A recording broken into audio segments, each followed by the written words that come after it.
Hi, I'm Candy McNeil. I am a registered psychotherapist with the Wellness Collaborative in Guelph, Ontario. Today I'm talking about the topic I've heard some people mention about feeling guilty about enjoying anything or having anything good come from this time when we're all self-isolating due to the coronavirus. I certainly understand the idea that people have raised that with so many people sick and dying and so much financial insecurity, that it feels weird for something good or something enjoyable to be happening at the same time.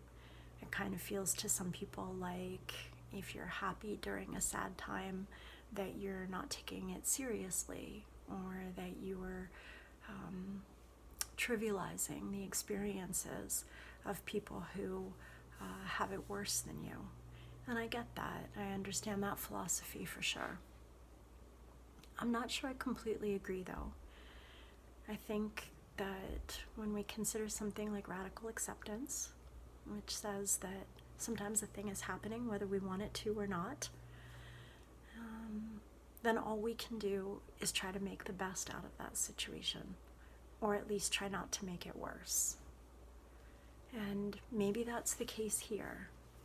Maybe if something good comes from this, for us individually or as families or as a culture, maybe that doesn't mean that we're glad this happened, or that we don't feel heartbroken for people who go through awful things during this time, but just that both are true.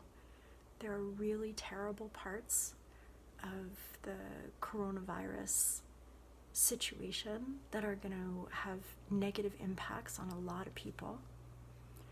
And there are also people who are going to benefit from getting to slow down a little bit, or spending more time with people they care about, or spending more time self-reflecting.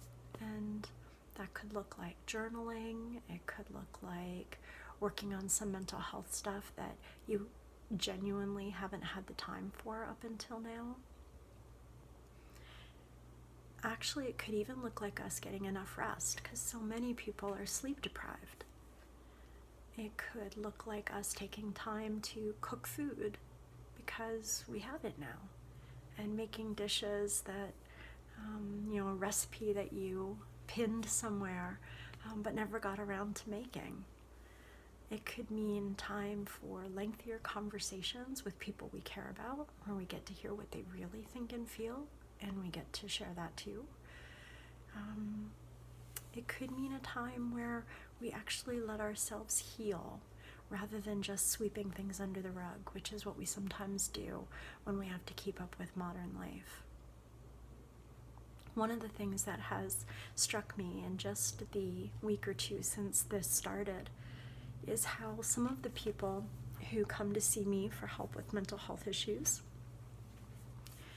noticed that they started to feel better just as soon as the pressure was off of them of everyday life.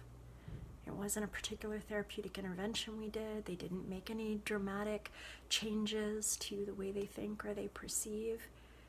It was just that feeling like some of the pressure was off gave people a little bit of relief. And lots of us don't feel like we can give ourselves permission to take off the pressure in our day-to-day life.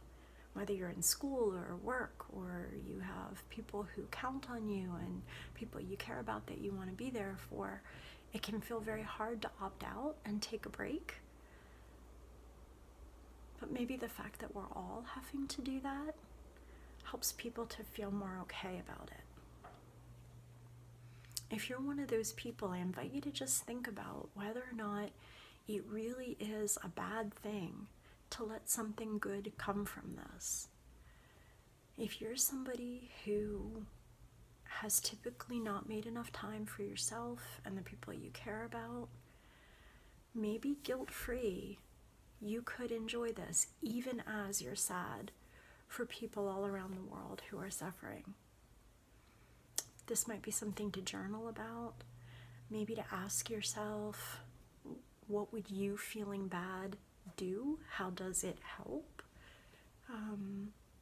Asking if you're a person who was hospitalized due to the COVID-19 virus, or had somebody else in your circle of people you care about who was really struggling.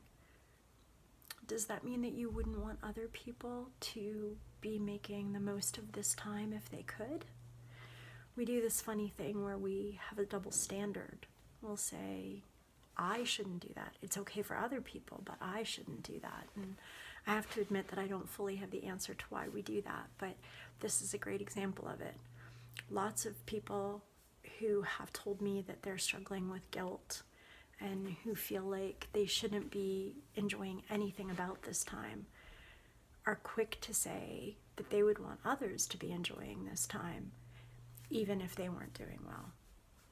Might be worth asking yourself why that is, if you're someone who thinks the same way.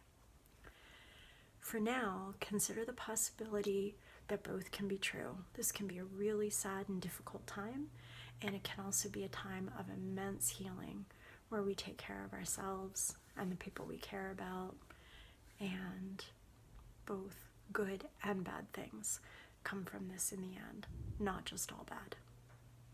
Thanks so much for even considering this, and have a great day.